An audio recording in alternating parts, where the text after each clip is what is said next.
Hi, I'm Terri Beatley. I'm president of a ministry called Hosea Initiative, and I am honored to be talking to you today, Anglicans for Life. I'm appreciative of the opportunity, and I'm hoping I'm bringing some information that when you finish this part of the webinar, you're walking away with information that you will really be able to use back in your communities. It's something old, but it's something new. And so this ministry started back in 2011 after I had made Dr. Bernard Nathanson a promise. So I thought before I get into the details of what that promise is, you need to know the significance of Dr. Bernard Nathanson, who he was, his legacy, what he left behind, the bad and the good. So Dr. Bernard Nathanson was the co-founder of what you probably already know, NARAL, N-A-R-A-L. Back then it was called the National Association for the Repeal of Abortion Law. And Dr. Nathanson, he was the co-founder, and I had to set my timer. He was the co-founder of NARAL. He thought he was doing the right thing by leading the pro-abortion movement to get abortion legalized in all 50 states. He honestly thought he was doing the right thing for women. Now, other people he collaborated with, Lawrence later, who was the executive director of NARAL, I think Lawrence probably had other motivations, one of them being to take men off the hook. But as far as Dr. Bernard Nathanson was concerned, he really thought he was doing the right thing for women. So Dr. Nathanson, when they co-founded NARAL, it was that they began the organization back in 1967, 68, but they officially came out in 69. And they developed what I call an 8-point propaganda campaign. And when I visited with Dr. Nathanson on December 1st, 2009, I'll tell you a little bit about that interview. The promise I made Dr. Nathanson was this. At the end of the interview, I felt such compassion for Dr. Nathanson. He was 83 years old. He was unequivocally pro-life. And I'll tell you his conversion in just a second. But Dr. Nathanson, he so regretted what he had done to America. And he knew he was leaving behind this culture of death that we're all battling. And he was terminally ill with cancer. So I asked him, I said, Dr. Nathanson, I know you're too sick to get your message out anymore. I'd like to know if you have a message for America, tell me what it is. And I promise you, I will deliver it across our country until it becomes common knowledge or Roe v. Wade is overturned. And I honestly didn't know if he would say yes or no. You know, I didn't know if he'd say, look, you pro-lifers, my time is done. You take it from here. But he didn't. Dr. Nathanson said yes. He said, continue teaching the strategy of how I deceived America.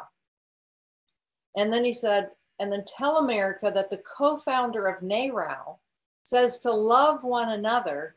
Abortion is not love. Stop the killing.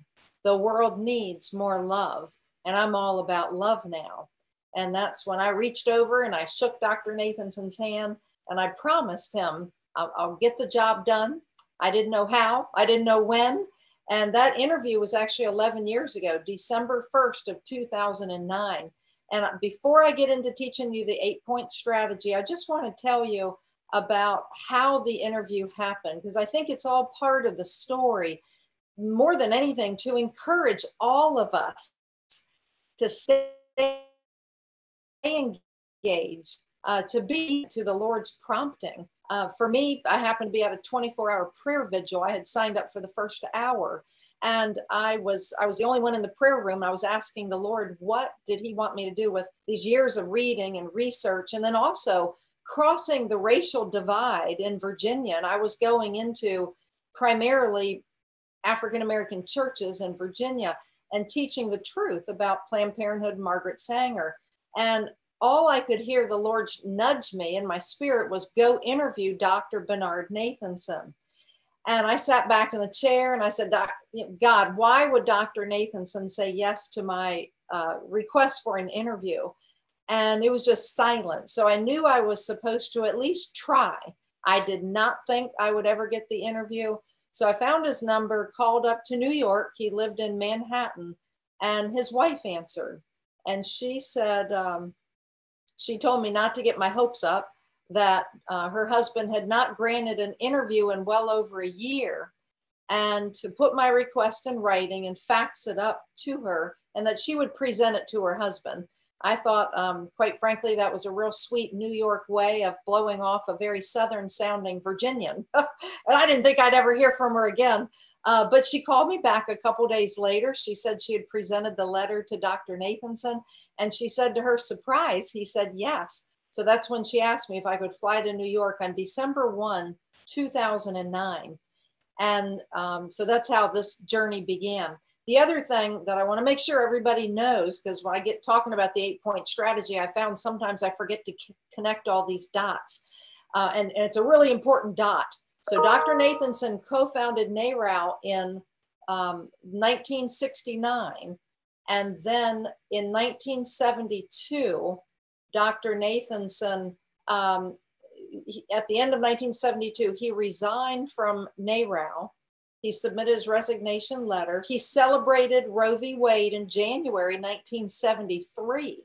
He became the chief of obstetrics at St. Luke's Hospital in New York City. And about 6-7 months later, Dr. Nathanson sees the baby on a brand new technology, real-time ultrasound. And Dr. Nathanson recognizes his second patient. And you got to keep in mind, a lot of people dig their heels in because they're so prideful and they don't want to admit that they made a mistake. From the very beginning, it began touching Dr. Nathanson's heart and mind that this was a second patient. This was undeniably human life.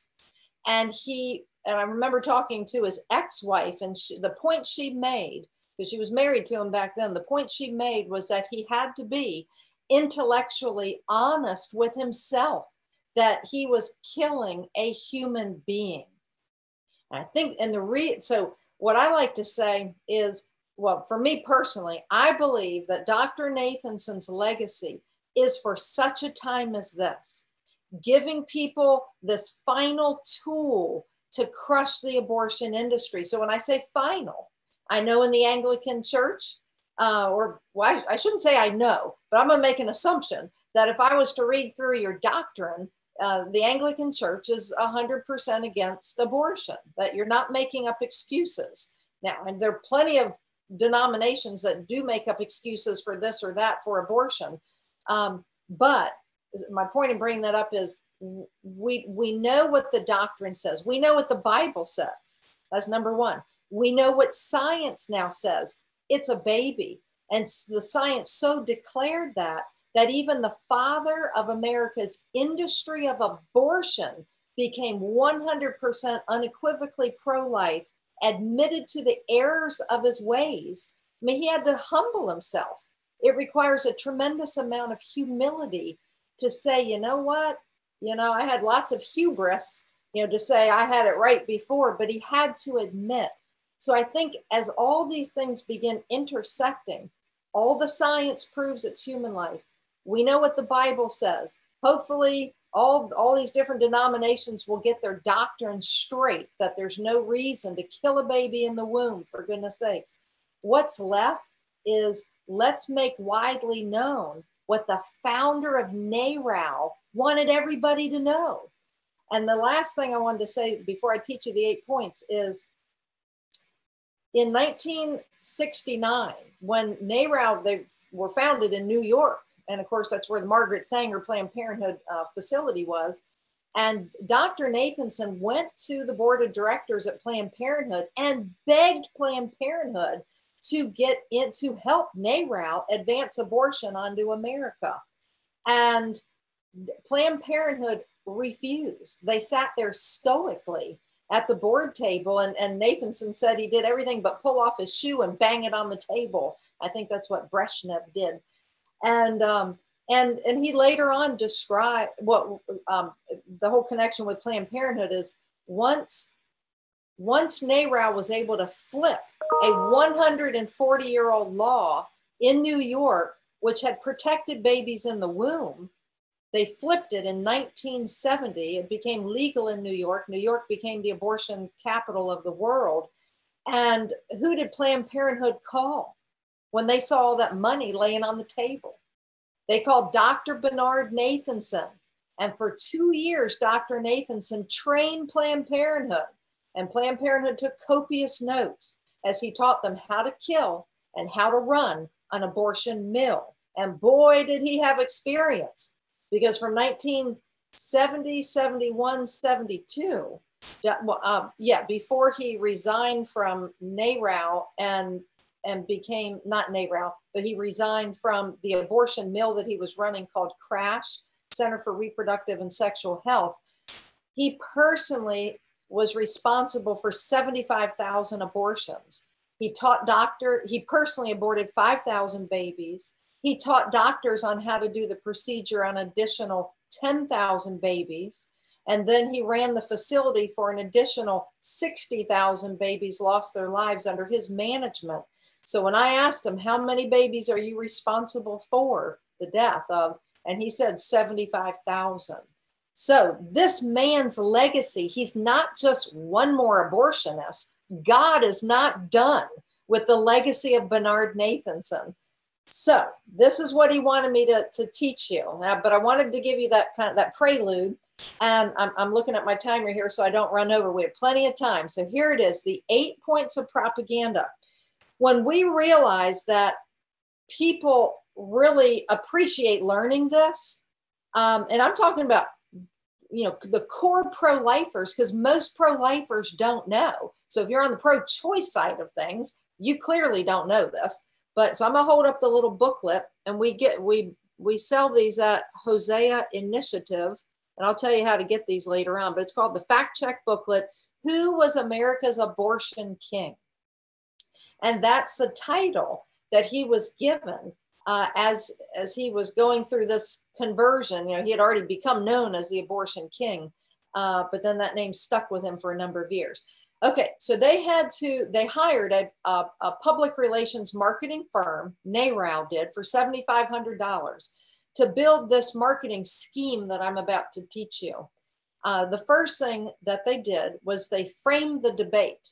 And any good lawyer knows that the first ones out of the gate who have framed the debate can usually win the argument, right? Because you've already premeditated all the objections and you've just hit the opponents between the eyes.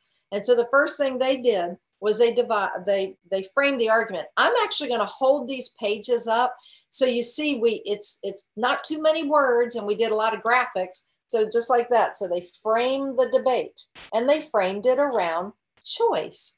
The woman's right to choose. Choose what? Oh, well, a lot of times they wouldn't fill in that blank. We all know that if they had said the right to choose to kill her baby, they would never have gotten to first base, okay? And so they framed it around choice, and Americans love choice. We love choices. Think about when you go to the grocery store and you're trying to choose orange juice. They have like 30 different types of orange juice, with pulp, without pulp, pulp with calcium, the whole thing. Americans love choices. Okay, the second thing that the public relations firm recommended is they craft the slogans. And it's many of the slogans that you still hear today: my body, my choice. A lot of those originated with NARAL back in the late 1960s. So you have to have, they have to have the slogans, which is all about commandeering the language. Okay. And so we are right there. Okay. Point number 2, craft the slogans: my body, my choice. Abortion is a personal choice. Every baby a wanted baby. Okay. A lot of these originated with Nathanson. Number 3, manipulate and use the media. Keep in mind, Dr. Nathanson had OBGYN behind his name, MD. And the reporters who he would be reporting to, most of them were young women. They were tired of being opposed to the Vietnam War. Most of them had graduated from secular universities, and they were eager to support something. And supporting a woman's right to choose, that was a good thing. And of course, back then, they were all told that it's not a baby. is just a blob of tissue. That's very common. So Dr. Nathanson would manipulate and he would use the media. Okay. Now, what would he tell the media? Oh, before I go there, he knew he compared them to like wet clay. He knew he could tell these young reporters, and again, most of them were women taking up this issue. He could tell them almost anything, and they would not question. They would not doubt. They would take what he was saying as if it was the literal truth. So what would he tell them? Point number 4, he would fabricate the facts. Well, another way of saying that is he would lie.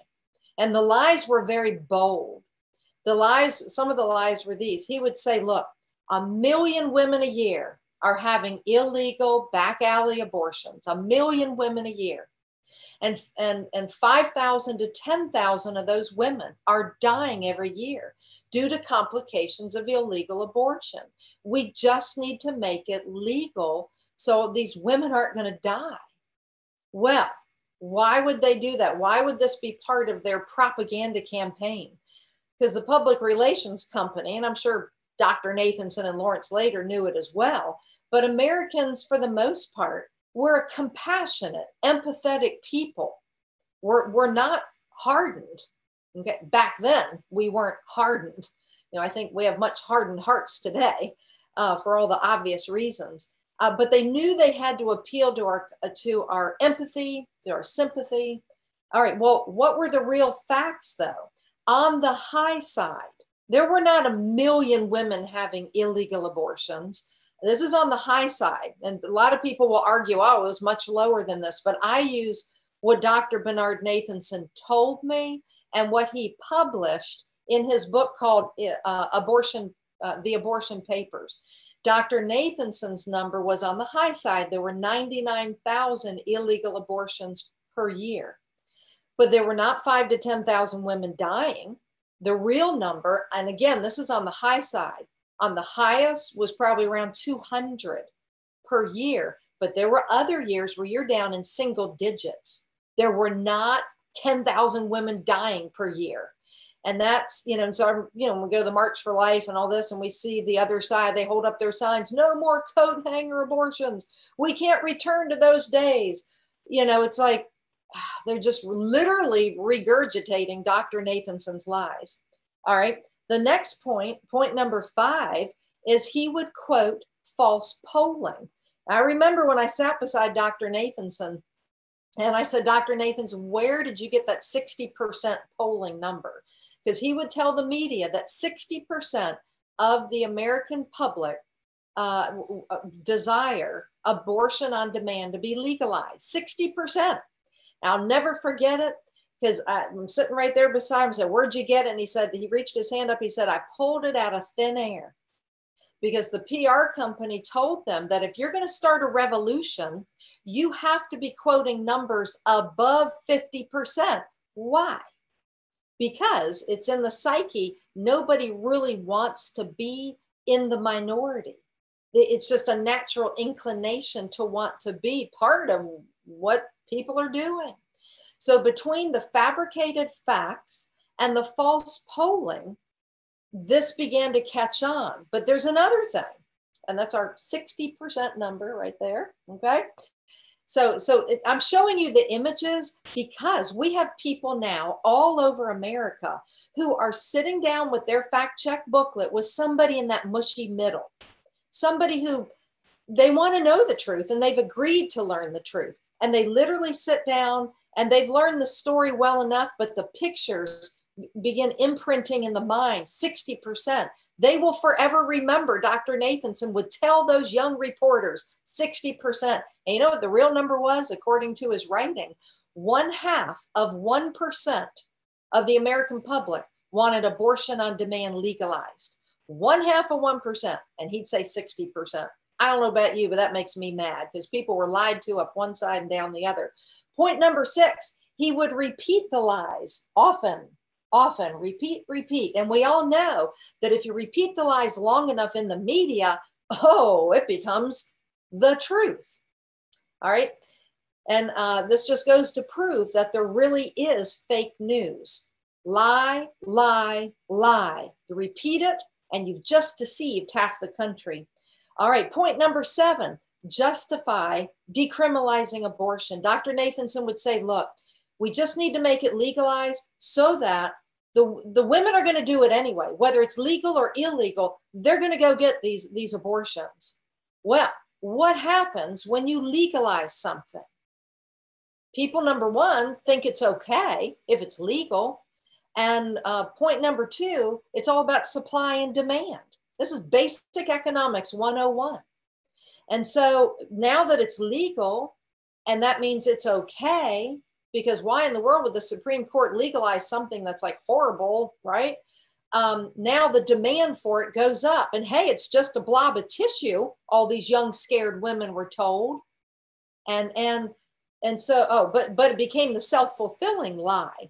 So we know as soon as abortion became legal, within a short period of time, hundreds of thousands, and then I'm forgetting right now at what point we actually hit over 1 million, but it wasn't that far down the road. It was within the first, I'm actually blanking, I don't know, is it 5 to 7 years?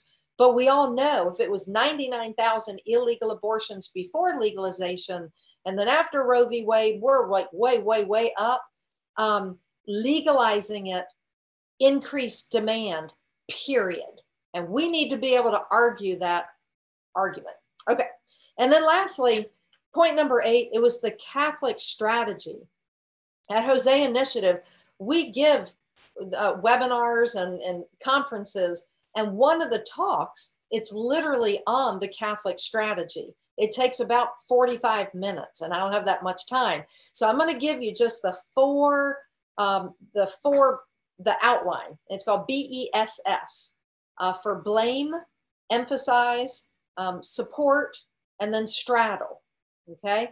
First thing, so NARAL had a problem in late 1960s. Number 1, they're based in New York. And what does New York have? Lots and lots of Catholics.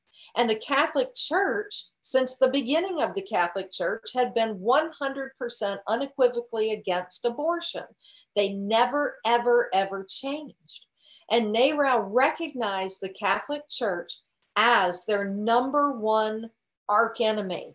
And they knew they had to have a political victory. NARAL needed a political victory.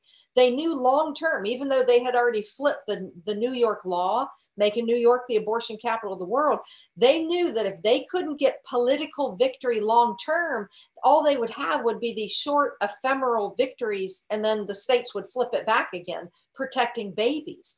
So they knew they had to confuse and deceive enough Catholics. So the first thing they did was they blamed. They went after the hierarchy, the bishops, the priests, and they went after the hierarchy, and they blamed the Catholic hierarchy anytime a woman died or was maimed due to complications of an illegal abortion. The Catholic hierarchy was their point of opposition. And this is very, very important.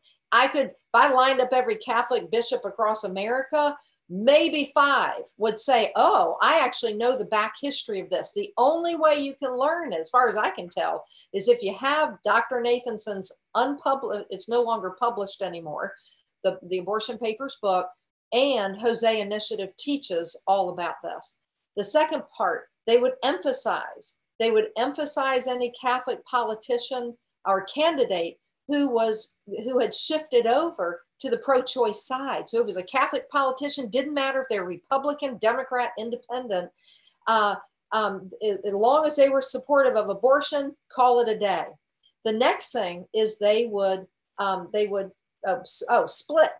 They split and set Catholics against one another. Okay, and they knew that they already had a lot of the Catholics in their back pocket because of Margaret Sanger and birth control. And it's not a hard push down the abortion slide if you're already contracepting.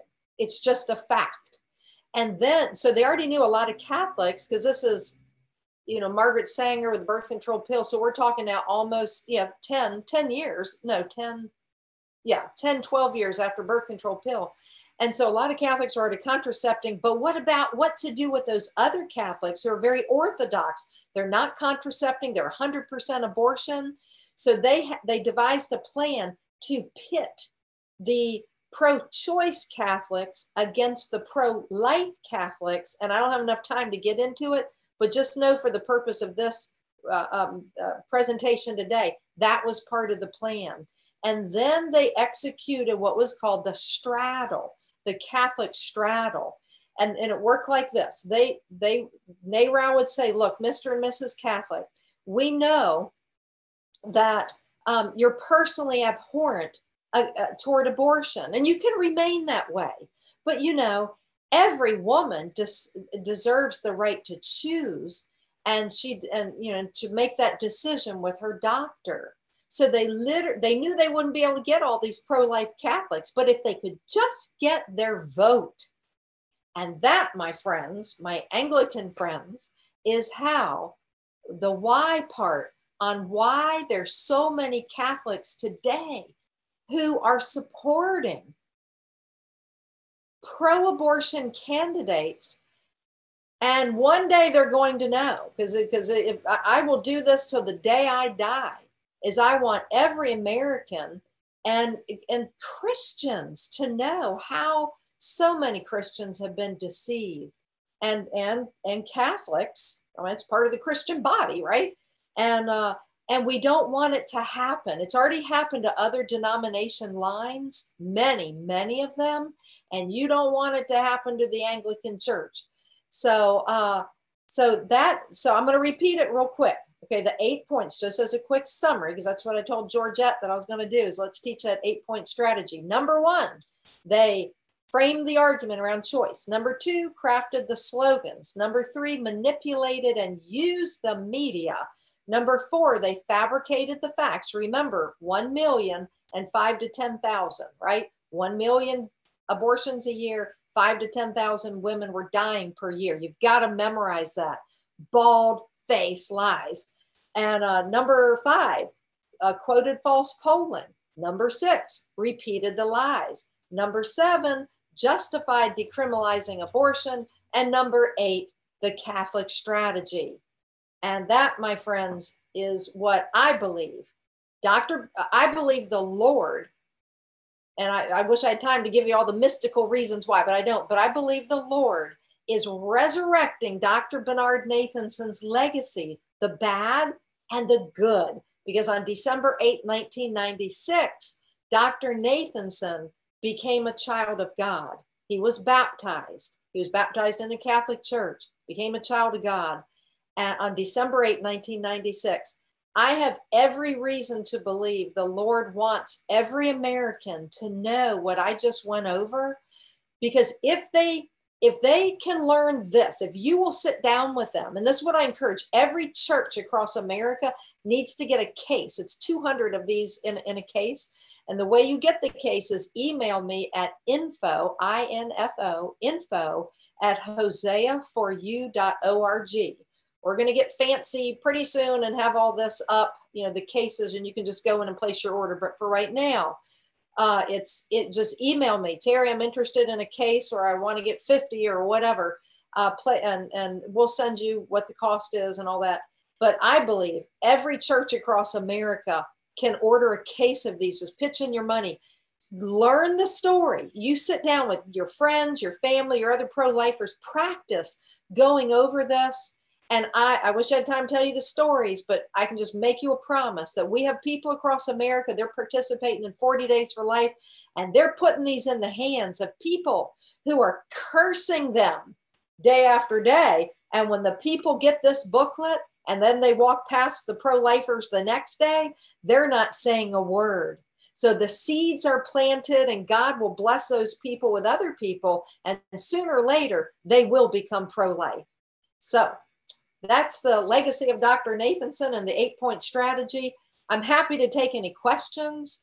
I love questions. So if you have any, pop them up. And if not, God bless you. And thanks for being on the presentation today.